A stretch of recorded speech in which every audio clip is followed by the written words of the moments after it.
Hello and welcome to the FFC show. My name is Thomas Harkin and I'm joined by Kester Pardoe. Kester, would you like to tell everybody a little bit about yourself, please, brother? Oh, right. So my name's Kester, as you mentioned. I'm 25 years old, and I work as a process engineer at Tata Steel and spend most of my free time down the gym, kickboxing, punching, kicking, hitting people. Um, yeah, that's pretty much it. What's the gym that you fight out of, Kester? Two Dragons Martial Arts based Um, in Swansea. Swansea. Nice, nice. Mm. And there's obviously there's a good couple of gyms down in Swansea as well, isn't it? And for any form of stand up or for it's like striking and stuff. So what took you to Two Dragons? Well, so I first started kickboxing when I was a uni student. And there was a club, like a kickboxing club down the uni, Okay. called Swansea University Kickboxing. And the head coach for that was Lance. Um, so as I don't know, years and years ago, he got asked to be the head coach for the Swansea Uni team, Yeah. and just every year kept doing that. So when I went down, I was like, oh, he knows what he's on about. He's pretty good at coaching, so I thought, oh, maybe I'll go down to the main gym. Yeah. And then when I finished uni, I just thought, you know what, this place is pretty good. I'll come back to Swansea because I grew up in London originally. Okay, okay. Yeah. So yeah, that's pretty much it. Just a bit of luck more than anything. Nice. So when you started down there, was it you say obviously kickboxing, was that like traditional kickboxing style or was it the K1 kickboxing style of coaching? What was it that you started? So it was a mix of freestyle kickboxing and points. Okay. Um, so yeah, for the first couple of years, spent about half my time doing points. Mm. And as time's gone on, just the way of the world these days, it's very much K1 focused rather than freestyle and points. So we've slowly, as a gym, transitioned to more low kicks and knees and things like that. So it's definitely taken a bit of time to get used to, but Yeah, yeah. it's getting there slowly. Because when I was speaking to you in Rhondda Rampage one, obviously before we do jump into the fight, that didn't you tell me that your last three fights were won by body shot knockout? Was it your last three or your last two? Two of them before it.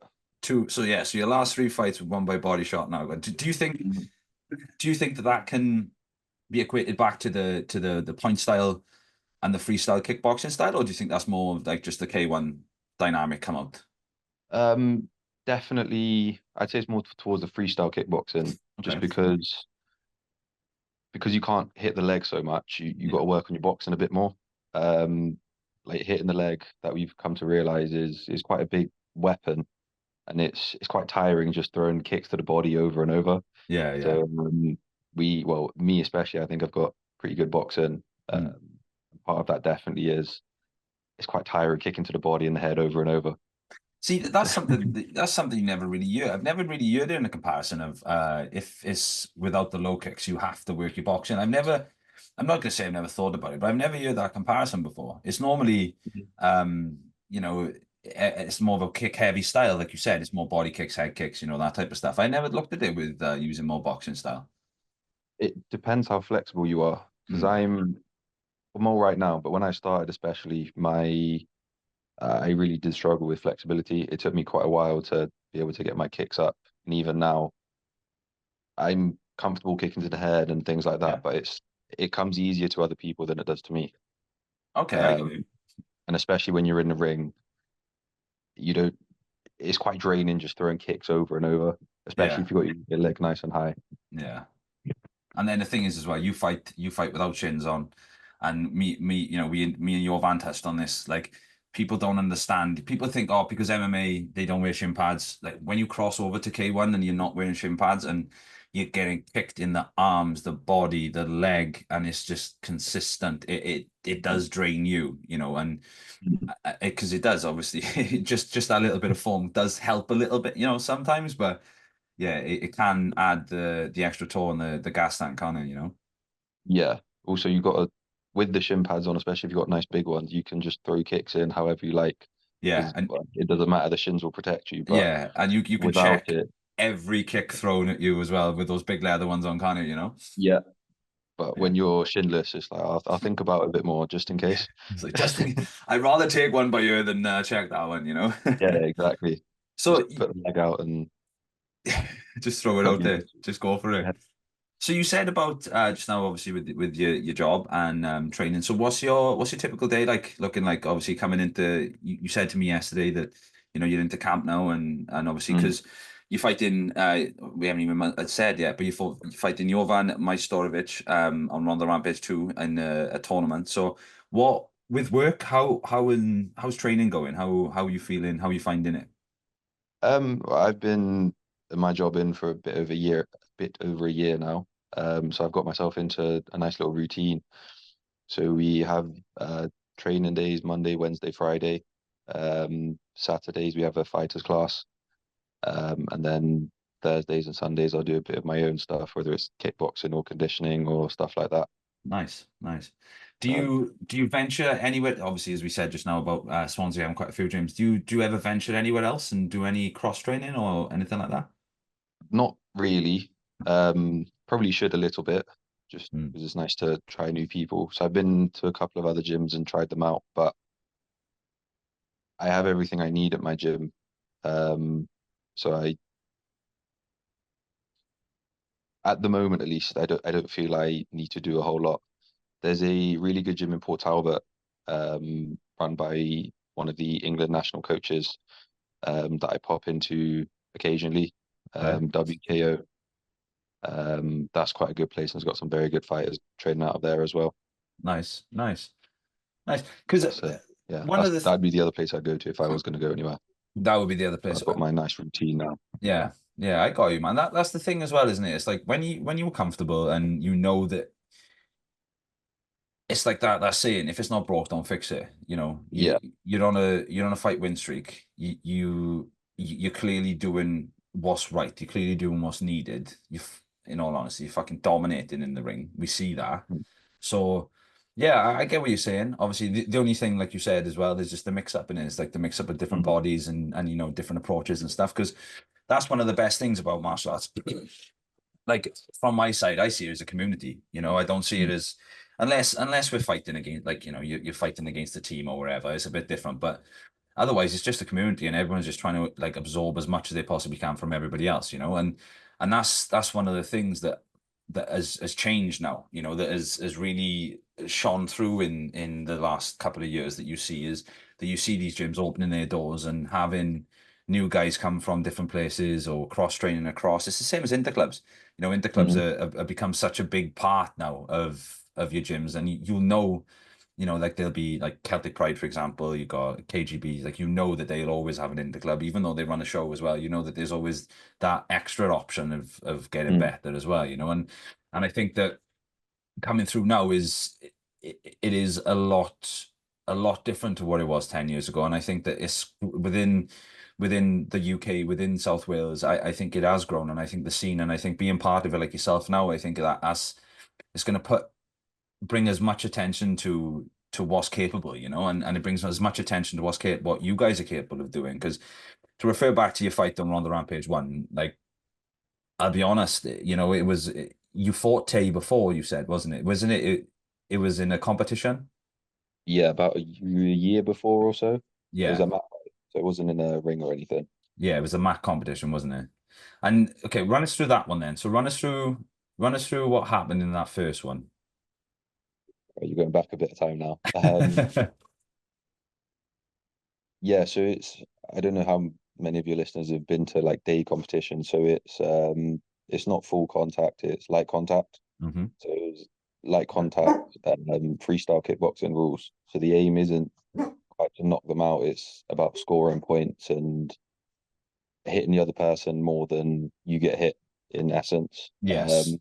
So that's more of a display of what you can do, isn't it? It's not so much Yeah, of a form of competition. It's more of a display. No, take that back. It's not that I don't say it's a competition. It's more of a display of what you can do under the competition rule set instead of being in a yeah, fight, so to speak. yeah. So it's a different style slightly. So it's all the same rules, but instead of winging them in, trying to knock them out, you're trying to hit your opponent more times. Yeah, So I instead got you. of a big right hand, you'd be better served doing a quick 1-2 Yeah. instead, because that will get you twice as many points. Okay. Um, so I think that's how I ended up beating Tay the first time, was because he was going for big swinging haymakers and I was been a lot more elusive, just trying to rack up points. Yeah, like, one of the things that like I found myself, I've trained with Tay. He's come to my gym and stuff. One of the things I have found is he's a very Muay Thai dominant. It's just that rock and sock and robots kind of walk you down, bounce in front of you and throw. And you've seen that in the bout with in Rhondda Rampage one when excuse me, Tay did set his feet. You seen that he set his feet and you adapted and you took advantage of the fact that he's a stationary target now instead of just moving around you, you know. And so when you did fight the set, obviously now back onto Rhondda Rampage, when you did fight in the ring, what did you find there was anything different? Was it anything that you seen that was developed, or was it just kind of like the same opponent? It was the same opponent style wise, but he was definitely better. He hit harder. He just looked a bit crisper. His guard was tighter. Um, so yeah, he definitely made some improvements, but stylistically he was the same. Yeah, because Which is, when sorry, I was gonna say, which is definitely advantageous for me.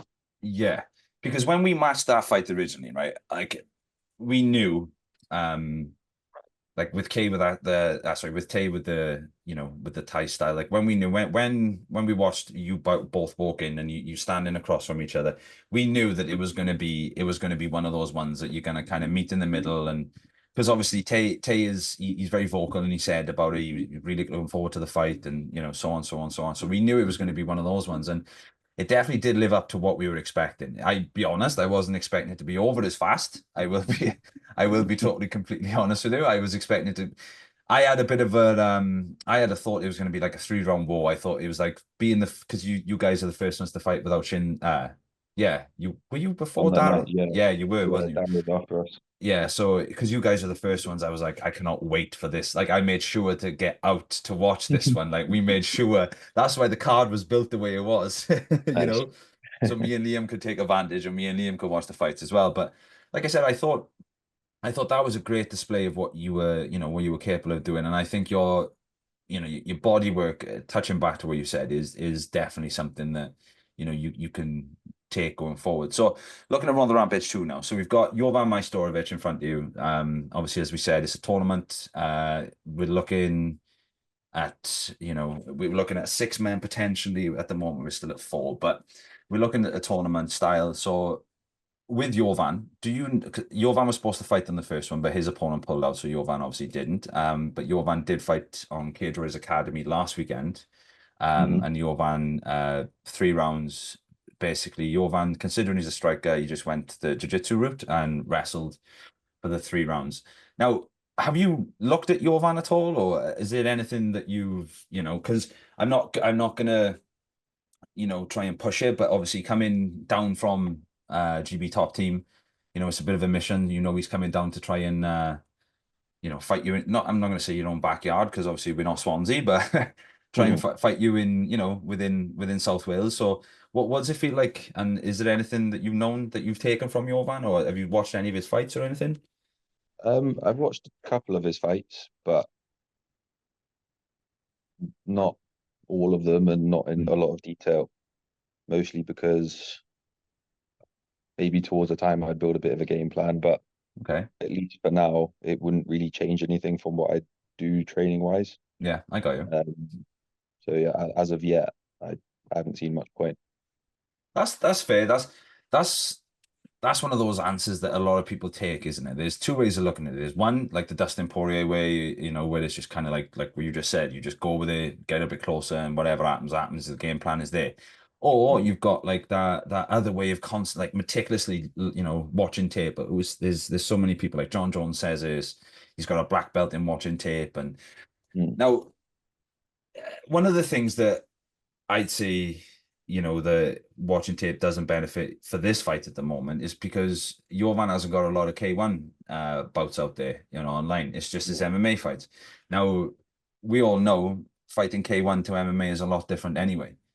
Big time. Obviously, you're worried about the takedown, you're worried about wrestling, you're worried about jiu-jitsu. So obviously your game plan is going to be completely different, isn't it? So like I said, I like the way that you've approached that. Is that the same approach to every fight? You have the same kind of look? Pretty much. Yeah. Partly because, like for example, if you're John Jones doing a fight, all your opponents are going to have many, many videos on Of YouTube course, and yeah, of course. everywhere else you can get them. But for like Jovan's had quite a few fights, so if I was to go on YouTube, I'd probably see quite a few. Mm. But if I was to look at Tay, for example, I couldn't find anything on YouTube. Yeah. So part of it is there's no point in the same way because they just the fights don't exist on the internet to find. Yeah, and that's I'll be honest, that's one of the things that in all honesty that Flow Fight Club started is we want to give you guys just this platform, even if it's just even if it's just on YouTube. It's just the fact that people can always come back and they can always go, well, I watched him fight there, and that's the thing. It's like your body shot finish. Like I said, it's highlight reelable. It was great. The way you dropped it, like the shot lands and then his body just does this and it just shuts down, like that. To me, that's an iconic knockout, for us, like for Rhondda Rampage, for Flow Fight Club. That's going to be one of the highlight reel knockouts that we'll always use. And that's what I want to do, like giving people like you, the opportunity, like you and Jovan and Tay, giving you guys the opportunity to actually get out there and have this platform where you can, in all honesty, bro, is we just want to push. And that's one of the reasons why we match you and Jovan up, is because we know that you two are you're gonna bring that fire for that fight, after obviously watching you on the first one. And like I said, I've watched your van fight and stuff, and like I said, that's one of the ones I'm really excited for. Now, with this, is there anything? Obviously, we just touched on your training and stuff right now. Is there anything that you do in training that is like, I'm not going to say an old faithful, right? But is there something that you do? When you have that one thing that you have to do, it's like, right? You're like, I've done this now, I'm ready to go. Is there anything like that, or is there any like specific training, like specific sparring scenarios you like to run through so that you're ready to fight, or is it just train with what's in front of you? Um, it's a bit of train of what's in front of me in terms of there's not much I change when I go into camp versus not in camp. Like I train all the time outside of camp. I just up the intensity a little bit. Um, I do notice towards the end of my camp, I like to have one big sparring session, Yeah. week and a half before it, and then that's it. I'll keep training. I'll do bag work and shadow boxing and things like that, but I won't spar. It will all be pretty easy Mm. after that, just because in my head it's like, right, I've had my big day. Yeah. Have an easy week. Just get on with it. Don't worry too much about the fight, and then fight days. Like I'm very fucking pumped, ready So to go. Like what that last sparring day is that 16-ounce gloves, like 2-minute rounds, or are we looking at like 10-ounce gloves, 3-minute rounds, 10 threes, like shark tanking, or is it just like a simulated fight, so to speak? it'd be more so. Our sparring sessions are usually an hour long, and it's just round after round after Yeah. round. As what we do every week or every third session.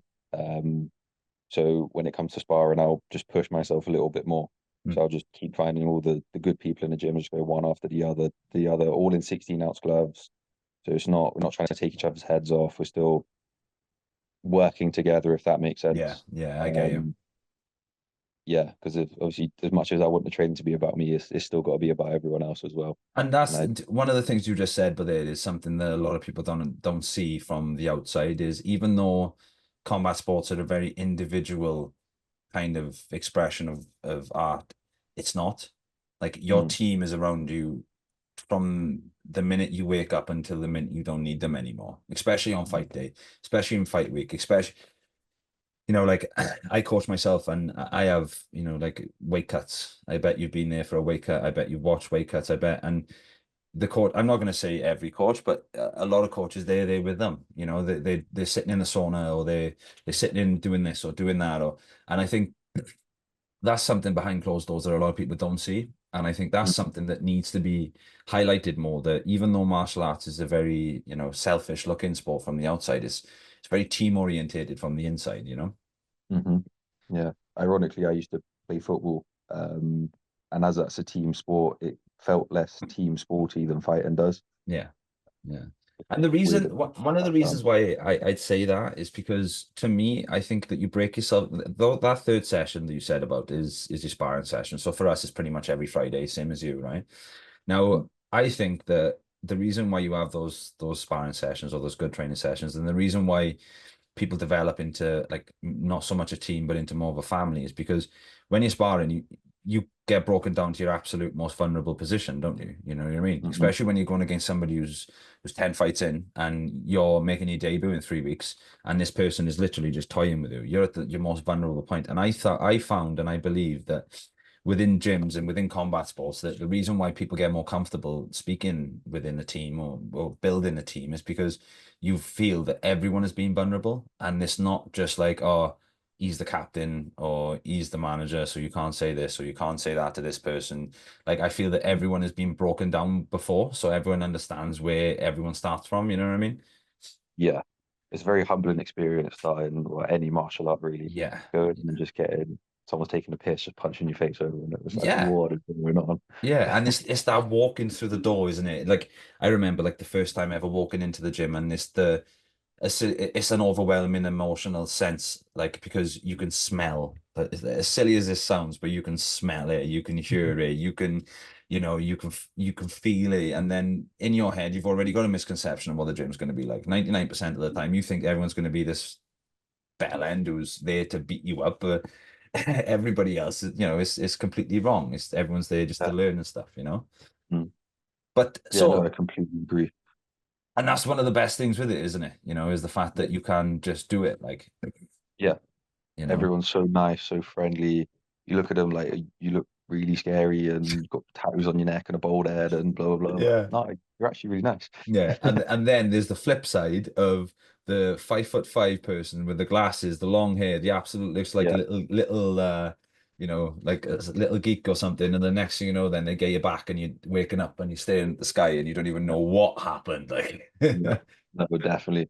There's some very unassuming people in my gym, yeah, and it's like, fuck, no, we wouldn't want to mess with you. That's for sure. I love it. I love it. So looking back then, Kester, is there obviously with, as you said, we touched on your van there. Is there anything that obviously after fighting in Rhondda Rampage 1, is there anything that you've taken from the first one that you are going to implement into this one? So for example, one of the main points that stood out to me is we've got a small ring in Rhondda Mm. Rampage. It's a small ring, and the reason we do that is because obviously, as you've seen the venue is very small. It's on top of each other. Now, I was speaking to Jovan recently, and one of the things I did mention was the size of the ring. And I'm not going to say he looked a bit surprised, but obviously going from fighting in a 20-foot octagon to fighting in a 14-foot boxing ring is a complete, it is a opposite side of the scale. So do you Yeah, think that that's something that works in your benefit, or is that something you've ever looked at, or is that something you just kind of just go with, really? it's overall it's something I'll just go with because you're there to fight. You get given a ring. There's no point moaning about it in some senses. I definitely say all things being equal, I would prefer a bigger ring, Okay. but Okay. that's not to say I can't adapt my style um, and make use of a smaller ring. Hmm. With a smaller ring, you put a bit more pressure on and you just push about a bit and get them on the ropes more easily, which is nice. And if the ring's a bit bigger, then you have the option to bounce about and move around a little bit more. Is that why that you prefer the bigger rings, because of the fact that you've got the ability to boom around and bounce about a bit more? Overall, yes, but on the flip side, stylistically, it also depends on the opponent. Yeah, So I if get you. if I'm fighting someone who's really aggressive, I definitely want the big ring. Hmm. But if I'm fighting someone who likes to go back a little bit or doesn't like pressure, then I very much want that small ring because it's easy once there's less space for them to run around. So as soon as I can get them in the corner, for example, that's it. You're on the ropes now. You're mine. Ooh, you're on the ropes now. You're mine. I Mm, like that. I like the attitude there. No, thanks. dude, that's a good answer, because you get a lot of people speak about the comparison in size of competition area, don't they? It's not an issue, but it's always a conversation that you always get told. It's like, oh, you've got a big ring, or it's like a smaller ring, or and now that obviously, as I said, the comparison from fighting in a cage where you've got a cage behind you instead of the ropes, that's another thing that I found personally, you can judge, because when you're leaning on a fence, your whole back is covered, obviously, and it hasn't got Mm, as much of a spring, and so on, so on, so on. Now, got coming obviously back to Rhondda Rampage, with the fight that you had previously against Tay.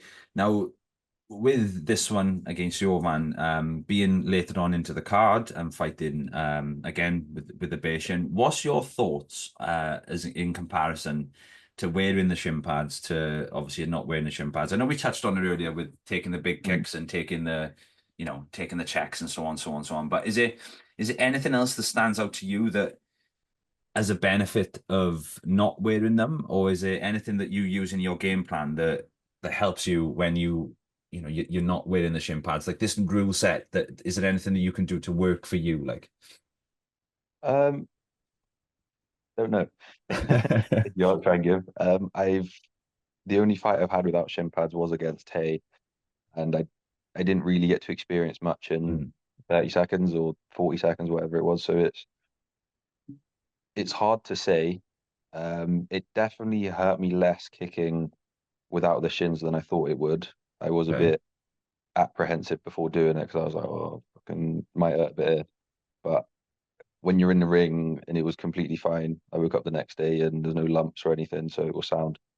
Um, I think that would all be quite different if I caught an elbow or A good check. something like that. Yeah. Yeah, a good check.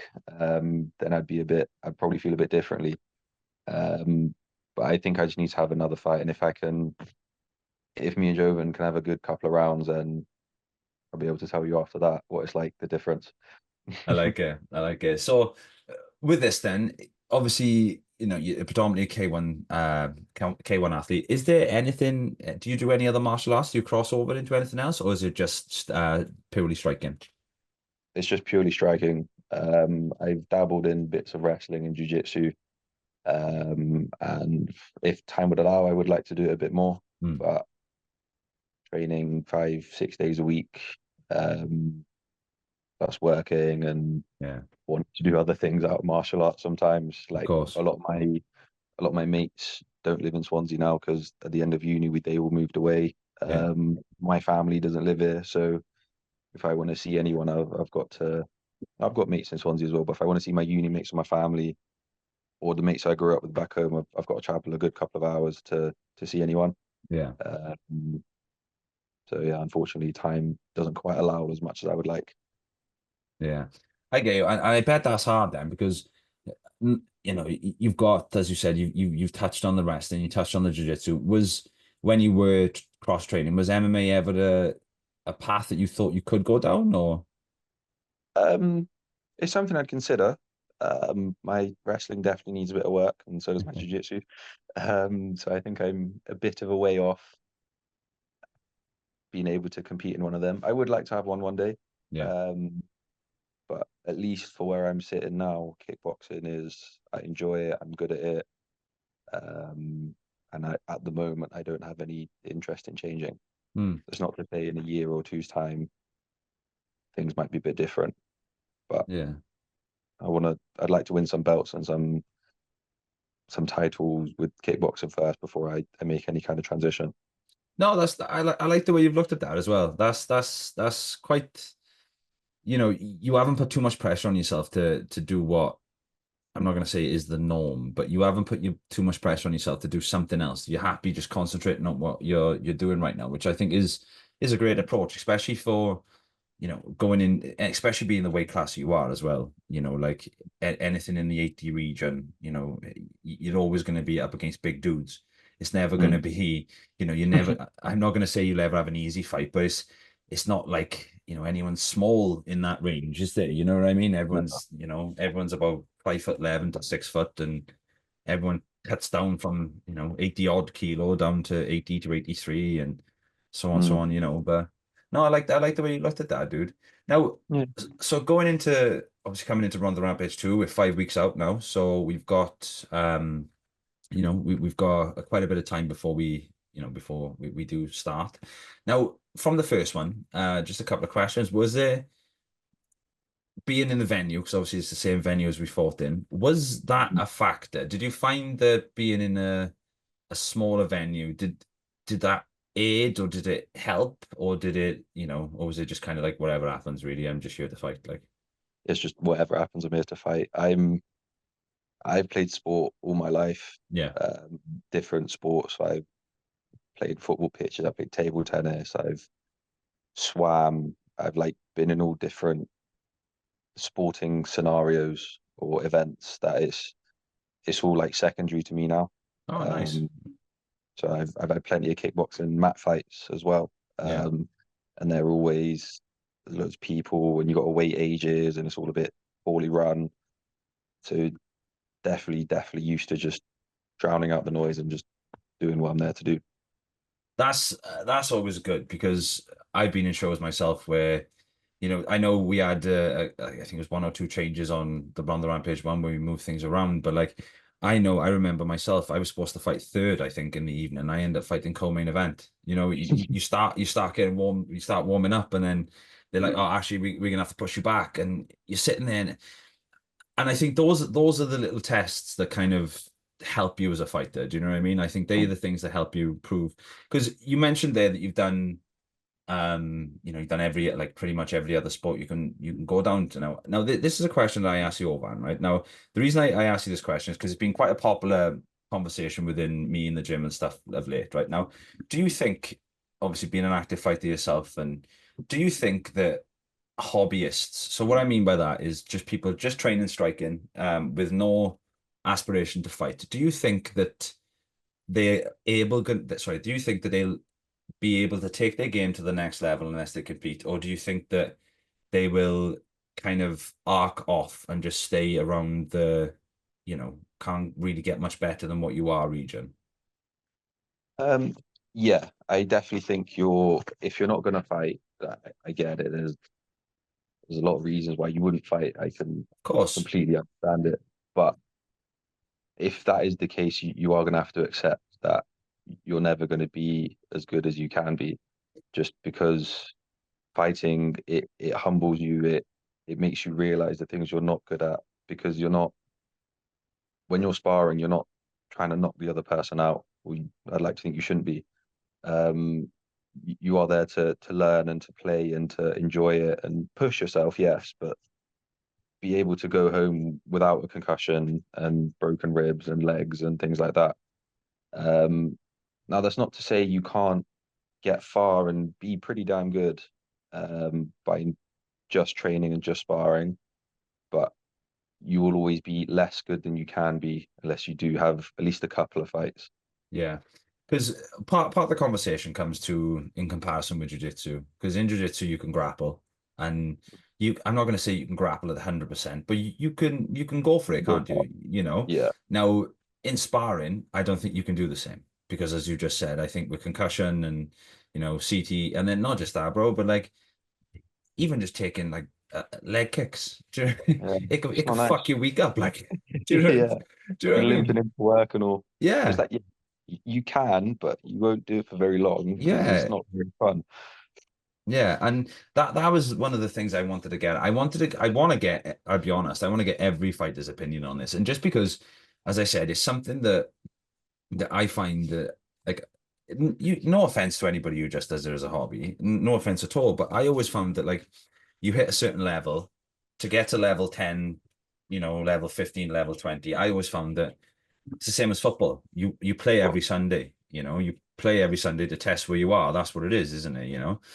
But like I said, that's a very interesting point for me to dive in, just because, like you said, you've come from you look at it different to, it's not just training for you. You're looking to do it. You're looking to get some titles. You're looking to, to push yourself. And like I said, it's interesting to get different perspectives. Mm. So obviously touching on to back to Rhondda Rampage 2 now, um, with coming into it and coming into to fighting Jovan. Obviously, as we touched on, he's coming down from London. Do you know anything about GB Top Team and GK1 Striking? No. I've had a quick browse of them when I was told I'd be fighting Joven, but I've never heard of them or anything. I do remember they had a fair few fighters out of I can't remember which gym now. I want to say some of them were pros. Yeah, so GB Top Team is MMA predominant. they got a good pro stable up there. It's run by Brad Pickett, ex-UFC guy. Yeah. But then at the same time, you know, that like a gym is a gym, isn't it? You know, Gym's a gym. a It's gym what is you just, make of it. yeah, exactly. It's Go not, to yeah. AKA in America, and you're gonna go once a week and piss about. You're not gonna get very good. Of course, and that's one of the things. Like that's one of the things with you know, looking at people when they are training in different places. That like I said, the only reason I brought it up is because it's, you know, it's quite sorry, in comparison to where you are, it's a bit of a mission away. It's 3.5 hours, isn't it? So, you know, Oh, it's a bit of a far old trek, like, yeah, you know. just a little bit. Yeah, but yeah, man. So just a couple of things then. How are you feeling going into, obviously I know we touched on quite a lot about training and stuff, but how are you feeling going into coming into camp preparations, and how are you feeling coming into the show and stuff? I feel good going into camp. I'm injury free. I feel fit. Um, as I said, I don't really stop training in versus out of camp. I do at least three-quarters the amount of training in, out of camp as I would in camp. Yeah. There's not a lot of changes. It's just getting a bit more focused now, slowly getting my mind ready to be like, right, you're going to go fight on this day. Got to lose a little bit of weight, just tighten everything up a little bit and just take life a bit more seriously, I guess. Yeah. Less, bit less pissing about and drinking and things like that. What's your weight at currently? Do you have, I say, a big weight cut, but do you have like any, you know, plans for a weight cut, or is it just, do you just kind of just like ease it off towards the end? As it stands, I weigh about 87 kilos, maybe 88. Mm. So I've got maybe 5 kilos to lose. And just by not eating biscuits and having the odd beer, probably and training that a little bit more, I lose it without trying too hard. That's good So then. Yeah, yeah, that's good I, because you haven't got to not go through that. Yeah, sorry to interrupt them, but you haven't got to go through that vigorous weight cut or anything, have you? You haven't got to go through like calorie deficiting and water loading and all that shit. I mean, I'd do a little bit of a calorie deficit and I'd probably do a little bit of a water load, but I'm not going to be sitting in a sauna and skipping with bin bags and jumpers on. I'm not, I don't want to do that. I will be honest.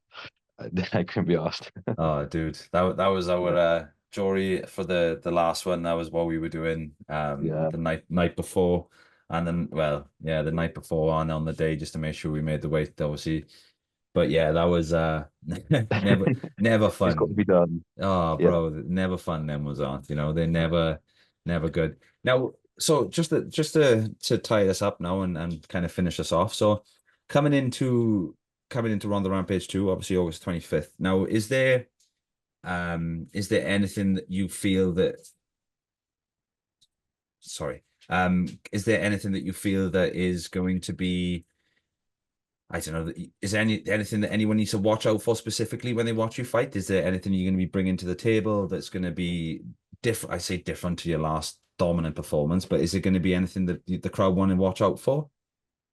Um, Not really. I think it's going to be pretty similar to what it was. I'm hoping Jovan will be a little bit tougher. It would be nice to have a good 2, 3 round ruck. I'd be well up for that. Nice, Do you perfect know? well, 2 round ruck and me drop him in the third. That'd be my ideal night. Nice, nice. Yeah. So just not to shit stir, not to promote this one right now, Yeah. but he says the exact same thing. He is expecting. He's watched obviously a fight against Tay. He is expecting a battle. He said that that's what he wants. He wants to fight. He doesn't want to you know, he doesn't want anything easy. He wants to get the rounds in. He wants to push himself and he wants to push you as well. So that, No. from any fight fan's perspective, right? That's some good stuff right there. Like, you know, There you go. Let's that's hope some, it delivers then. oh, bro, trust me, I can't wait. Now, just to finish this off, and a couple of things. Do you have anything to say to Jorvan before we finish? Any messages that want to pass on? Yeah. Train hard, bring your A game on the night. Let's have some fun. Oh, I like it. I like it. Train hard, bring your A game, and let's have some fun. I like it, bro.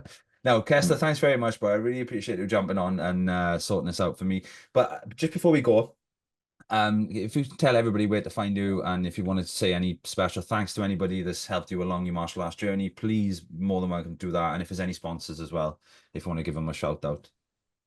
as it stands, I've got no sponsors. So if anyone is interested in sponsoring me, my Instagram is kester.pardoe. Um, assuming it's been tagged at the bottom of this and Yeah, everything. So if you're a sponsor, feel free to let me go. Sorry, feel free to give me a shout. yeah. Please don't let me go. And I would like to give Two Dragons Martial Arts a big shout out.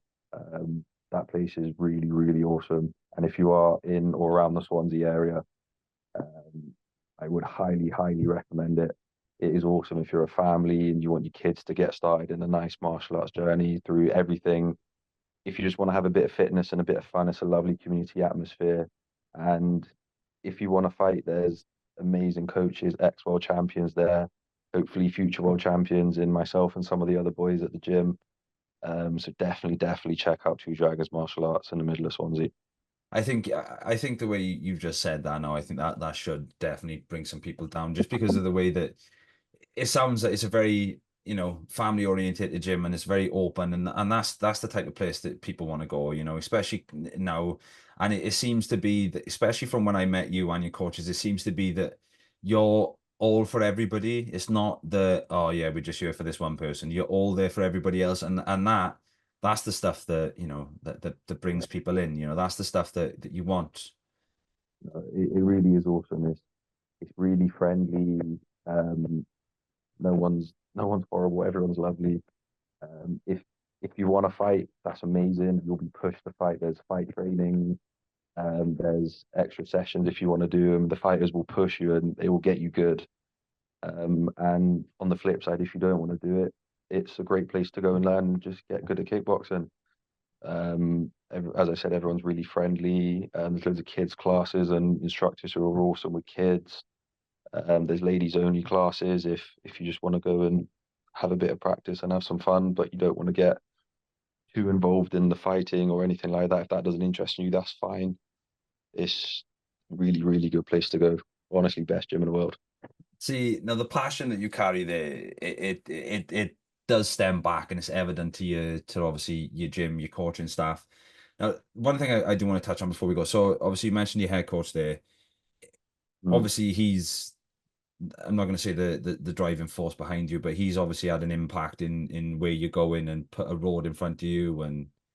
and obviously put you on a path. Now, with that, is there anything that he does in particular that you find has benefited you a lot more than, obviously, in comparison to playing any other, like in comparison to any other sports that you've done, like in competing in football or competing in swimming? Is there anything he does that brings out the best in you, or is it just the fact that you know that the team is there, and the fact that you got the gym, and that just brings out you?